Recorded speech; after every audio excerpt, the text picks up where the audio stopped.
जरा सोचिए, हमारे शरीर के अंदर ना हर पल एक बहुत बड़ा युद्ध चल रहा है। हमारा शरीर एक मजबूत किले जैसा है और लाखों अदृश्य दुश्मन उस पर हमला करने की फिराक में रहते हैं।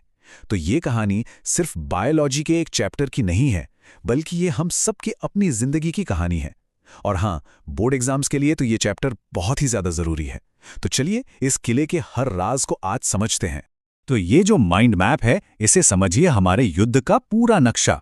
हमारी आज की रणनीति कुछ इस तरह है। सबसे पहले हम अपने शरीर रूपी साम्राज्य और उसकी शांति यानी स्वास्थ्य को समझेंगे। फिर देखेंगे कि दुश्मनों के बड़े हमले कैसे होते हैं। इसके बाद हम अपनी सेना यानी इम्यून सिस्टम से मिलेंगे। फिर उन खतरों की बात करेंगे जो अंदर से ही पैदा होते हैं। और अंत में हम अपने किले को मजबूत करने के तरीकों और आज की जीवन शैली के खतरों पर चर्चा करेंगे। खंड 1, हमारे शरीर का साम्राज्य।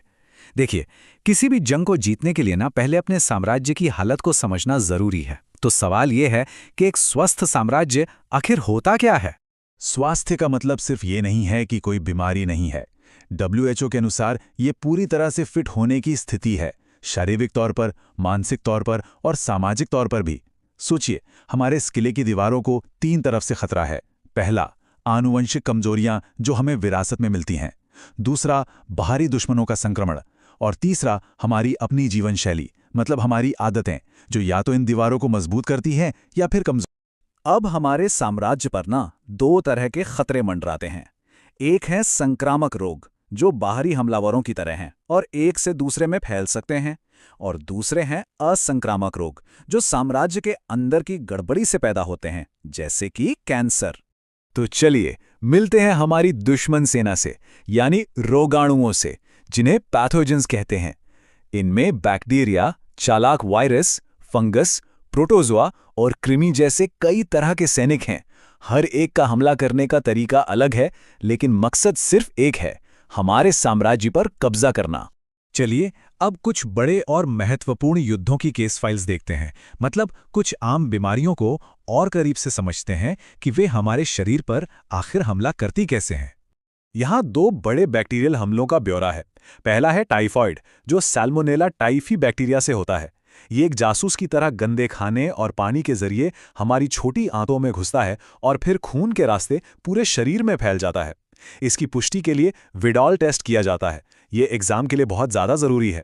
मशहूर टाइफाइड मैरी का केस भी इसी से जुड़ा है, जो एक रसोइया थी और सालों तक अनजाने में ये बीमारी फैलाती रही। दूसरा है निमोनिया, जो सीधे हमारे फेफड़ों की वायु कोशिकाओं यानी एल्वियोलाई पर हमला करता है, जिससे उनमें पानी भर जाता है और सांस लेना मुश्किल हो जाता है। अब बात करते हैं मलेरिया की, जो एक बहुत ही कॉम्प्लेक्स हमला है। इसके लिए दुश्मन को एक ट्रोजन हॉर्स की जरूरत होती है, और वो है मादा एनोफिलीज मच्छर। ये प्लाज्मोडियम नाम के एक प्रोटोजोआ परजीवी को हमारे शरीर में पहुंचाती है। इस परजीवी का जीवन चक्र बहुत ही चालाकी से बना है, जिसमें इंसान और मच्छर दोनों की जरूरत होती है। देखिए, जब मच्छर काटता है तो स्पोरोजॉइट्स हमारे खून में आ जाते हैं। ये सीधे हमारे लिवर को अपना पहला ठिकाना बनाते हैं और वहां अपनी संख्या बढ़ाते हैं। फिर ये लिवर से निकलकर हमारी लाल रक्त कोशिकाओं यानी RBCs पर धावा बोल देते हैं, उन्हें अंदर से खाकर फोड़ देते हैं। और जब कोई दूसरा मच्छर इस बीमार इंसान को काटता है, तो ये परजीवी उस मच्छर के शरीर में जाकर इस खतरनाक चक्र को जारी रखता है। तो यहाँ सबसे जरूरी बात यह है कि जब RBCs फटती हैं तो हीमोजॉइन नाम का एक जहरीला पदार्थ निकलता है। यही वो कारण है जिससे मलेरिया में ठंड लगकर तेज बुखार आता है। ये पॉइंट एग्जाम में अक्सर पूछा जाता है, इसे अच्छे से याद रखिएगा। इनके अलावा भी कई और दुश्मन हैं, जैसे अमीबियाता, जो एंट अमीबा हिस्टोलिटिका से होता है और घरेलू मक्खियों के जरिए फैलता है। और दाद, जो एक फंगल इन्फेक्शन है और त्वचा पर सूखे पपड़ीदार चकत्ते बना देता है, जिसमें तेज खुजली होती है। लेकिन इन सभी हमलों के खिलाफ हमारा साम्राज्य चुप नहीं बैठता।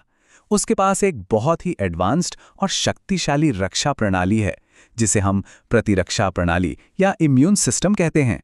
तो चलिए अब अपनी सेना से मिलते हैं। हमारी रक्षा प्रणाली के 2 लेवल हैं। पहला है सहज प्रतिरक्षा, जो जन्म से ही हमारे पास होती है। इसे आप शहर की दीवारों और संतरियों की तरह समझ सकते हैं, जो किसी भी दुश्मन को रोकने की कोशिश करते हैं। दूसरा है उपार्जित प्रतिरक्षा, जो एक एक्सपर्ट सेना की तरह है।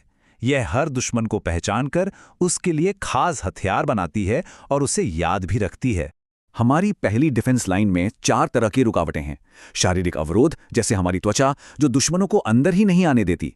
फिर है शारीरिक क्रियात्मक अवरोध, जैसे पेट का एसिड और आंखों के आंसू जो उन्हें मार देते हैं। कोशिकीय अवरोध, जिसमें मैक्रोफेज जैसी कोशिकाएं दुश्मनों को निगल जाती हैं। और साइटोकाइल अवरोध, जहां वायरस से संक्रमित कोशिकाएं इंटरफेरॉन का सिग्नल भेजकर अपनी पड़ोसी कोशिकाओं को सावधान कर देती हैं। ये है हमारी उपार्जित प्रतिरक्षा का मुख्य हथियार, एंटीबॉडी। इसकी बनावट वाई शेप की होती है, जिसमें 2 भारी और 2 हल्की चेन होती हैं। इसीलिए इसे H2L2 भी कहते हैं। हमारे शरीर में IgA, IgM, IgG जैसे कई तरह के एंटीबॉडीज बनते हैं जो अलग अलग दुश्मनों से लड़ते हैं। उपार्जित प्रतिरक्षा की सबसे बड़ी ताकत है उसकी याददाश्त।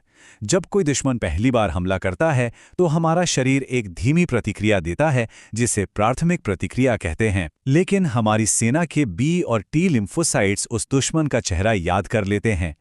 तो जब वही दुश्मन दोबारा हमला करता है, ये कोशिकाएं उसे तुरंत पहचान लेती हैं और बहुत तेजी से और शक्तिशाली हमला करती हैं, जिसे द्वितीयक प्रतिक्रिया कहते हैं। टीकाकरण का जो सिद्धांत है वो इसी याददाश्त पर आधारित है। कभी-कभी ना सबसे बड़ा खतरा बाहर से नहीं बल्कि साम्राज्य के अंदर से ही पैदा होता है। अब हम 2 ऐसी ही भयानक बीमारियों की बात करेंगे, एक जो हमारे रक्षा मुख्यालय पर ही कब्जा कर लेती है और दूसरी जो हमारी अपनी ही कोशिकाओं का गृह युद्ध है। एड्स की कहानी एक जासूसी थ्रिलर जैसी है। HIV एक रेट्रोवायरस है, मतलब एक बहुत ही चालाक जासूस। ये हमारी कोशिका में घुसकर अपने RNA को रिवर्स ट्रांसक्रिप्टेज नाम के एक खास टूल से वायरल DNA में बदलता है। फिर ये वायरल DNA चुपके से हमारी कोशिका के DNA का हिस्सा बन जाता है और उसे हाईजैक कर लेता है, जिससे हमारी अपनी कोशिका ही HIV बनाने वाली फैक्ट्री बन जाती है। तो यहाँ सबसे जरूरी बात यह है कि HIV की रणनीति बहुत खतरनाक है। ये सीधे हमारी सेना के कमांडरों यानी हेल्पर T लिम्फोसाइट्स पर हमला करता है और उन्हें खत्म कर देता है। अब सोचिए, जब सेना के कमांडर ही नहीं रहेंगे तो शरीर मामूली संक्रमणों से भी नहीं लड़ पाता और धीरे धीरे कमजोर हो जाता है। इसके निदान के लिए एलिजा टेस्ट का इस्तेमाल किया जाता है। कैंसर का मतलब है कोशिकाओं का अनकंट्रोल्ड विकास। हमारी सामान्य कोशिकाओं में कॉन्टैक्ट इनहिबिशन नाम का एक गुण होता है, जिससे वे एक दूसरे को छूने पर बढ़ना बंद कर देती हैं। लेकिन कैंसर कोशिकाएं ये गुण खो देती हैं और लगातार बढ़ती रहती हैं, जिससे ट्यूमर बनता है। ये 2 तरह के होते हैं, सुदम जो एक ही जगह रहते हैं और दुर्दम जो बहुत खतरनाक होते हैं और फैलते हैं। और दुर्दम ट्यूमर का सबसे डरावना गुण है मेटास्टेसिस। इसमें कैंसर कोशिकाएं अपने असली ट्यूमर से अलग होकर खून के जरिए शरीर के दूसरे हिस्सों में पहुंच जाती हैं और वहां नए ट्यूमर बना लेती हैं। यही वो प्रक्रिया है जो कैंसर को इतना घातक बनाती है। तो इन सब खतरों से बचा कैसे जाए? अब हम उन रणनीतियों पर ध्यान देंगे जिनसे हम अपने साम्राज्य की सुरक्षा को पहले से ही मजबूत कर सकते हैं। टीकाकरण एक शानदार सैन्य रणनीति है। इसमें हम असली लड़ाई शुरू होने से पहले ही अपनी सेना को दुश्मन के बारे में जानकारी दे देते हैं। हम कमजोर या मरे हुए रोगाणु को टीके के रूप में शरीर में डालते हैं। हमारा इम्यून सिस्टम इसे असली हमला समझकर इसके खिलाफ एंटीबॉडी और मेमोरी सेल्स बना लेता है। फिर जब असली दुश्मन हमला करता है तो हमारी सेना पहले से ही तैयार रहती है। प्रतिरक्षा पाने के 2 तरीके हैं। सक्रिय प्रतिरक्षा में हमारा शरीर खुद मेहनत करके एंटीबॉडी बनाता है, जैसे किसी बीमारी के बाद या टीके के बाद। यह प्रक्रिया थोड़ी धीमी है लेकिन लंबे समय तक सुरक्षा देती है। वहीं निष्क्रिय प्रतिरक्षा में हमें बने बनाए एंटीबॉडी मिलते हैं, जैसे मां के पहले दूध कोलोस्ट्रम से बच्चे को मिलते हैं। ये तुरंत सुरक्षा देती है लेकिन कुछ समय के लिए ही होती है। अब बात करते हैं उन चीजों की जो हमारे साम्राज्य को अंदर से कमजोर कर सकती हैं। हमारी कुछ आदतें और कुछ पदार्थ एक तरह से तोड़फोड़ का काम करते हैं, जिससे हमारी रक्षा प्रणाली कमजोर पड़ जाती है। कुछ पदार्थ हमारे साम्राज्य के लिए धोखेबाज की तरह काम करते हैं। ओपियोइड्स जैसे हेरोइन शरीर के कम्युनिकेशन सिस्टम को धीमा कर देते हैं। कैनाबिनॉइड्स जैसे मारिजुआना हमारे दिल और दिमाग के संतुलन को बिगाड़ते हैं। और कोकीन जैसे उत्तेजक शरीर को उसकी क्षमता से ज्यादा काम करने पर मजबूर करते हैं, जिससे अंत में सिस्टम क्रैश हो जाता है। ये सभी हमारी रक्षा प्रणाली को अंदर से खोखला करते हैं। तो इस पूरी कहानी का सार क्या है? सबसे जरूरी है रोकथाम। व्यक्तिगत और सार्वजनिक सफाई का ध्यान रखें, साफ खाना और पानी पिएं, मच्छरों को पनपने से रोकें, समय पर टीके लगवाएं और नशीली दवाओं और शराब जैसी हानिकारक आदतों से दूर रहें।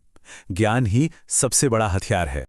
और अंत में बस एक विचार, हमारा शरीर हमारा अपना साम्राज्य है और इसकी रक्षा की सबसे बड़ी जिम्मेदारी भी हमारी ही है।